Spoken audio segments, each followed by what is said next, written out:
What's up, everybody? Welcome to Robbing the People.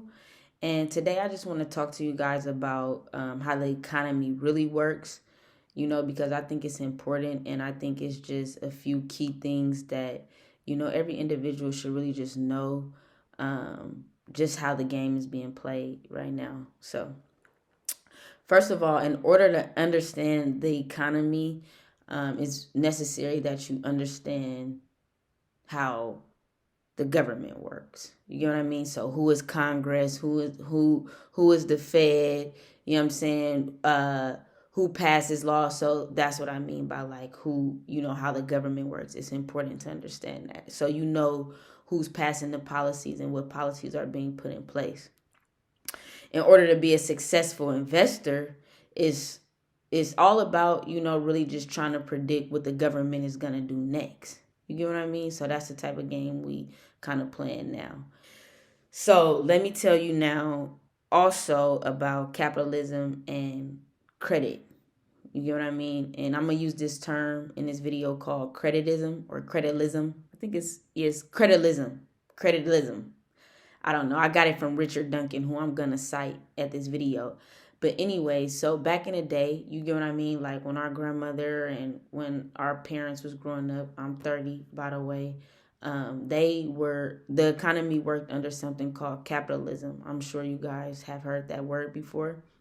And what capitalism is basically just like free markets. You get what I mean? Competition. A business or individual has their free will to invest in whatever they want, long as they have the cash and you know hey, go for what you know. Businesses, they get to compete, and the market, essentially the people, determine, what products is the best. And you get what I mean? Competition, whoever the best, in capitalism, that's how it works under savings and investing. You get what I mean? Now in the system that we're in, pretty much everything is driven by credit. You get what I mean? And so creditism, what I mean by credit, and is driven by credit. I know you guys have heard of money printing before. So what the banks are doing is that they're printing a lot of money so people have access to a lot of debt. You get what I'm saying? That's why we have these crises such as the student debt crisis, and just credit consumption at a basic level. You get what I mean? Because of just the policies that they have in place. You get what I mean? Nowadays, a lot of people don't really have cash on hand. A lot of people use their credit cards for average things, and I'm not knocking anybody. I understand. You get what I mean? The cost of living is very much so high, but I think people need to be aware of certain practices so we can overcome these poverty traps that's out there.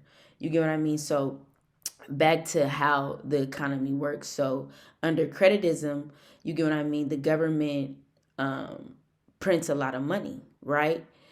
And essentially, if you have good credit or access to credit, you're allowed to borrow. You get what I mean? So I'm going to give you an example.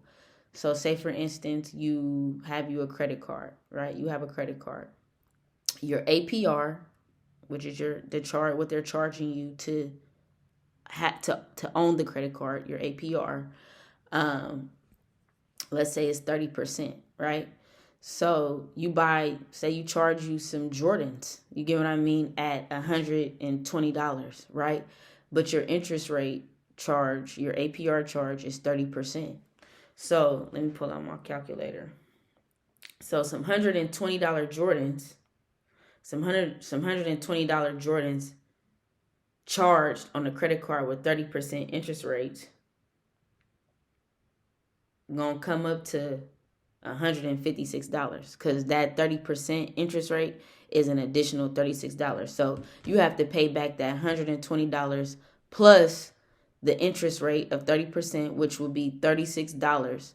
So it's important that you know how much you paying in interest, because that's what that's what's that's what it's costing you to use it. And if you out here just using debt any kind of way, it's easy to fall behind. And with the economy that they're creating, essentially, with it just being credit driven, and not a lot of cash being out there, it's important that, what interest rates mean, and what you're being charged, and what's expected of you to pay back. You get what I'm saying? Because now that's how the economy works. You get what I'm saying? So it's just important. Let me see. So okay, we went over all that.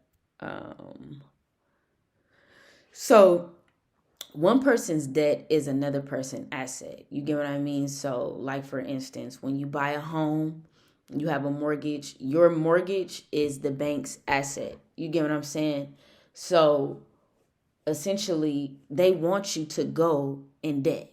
You know what I'm saying? They want you to go in debt. But it's about, and nothing is wrong with debt. It's just about going into healthy debt and being aware of, what you're being charged, and, trying to do anything you can to avert paying high interest rates on anything. The name of the game is you trying to get the lowest interest rates, and you only want to acquire good debt. I understand now how hard it is, for the average person. I understand that a lot of people need their credit cards.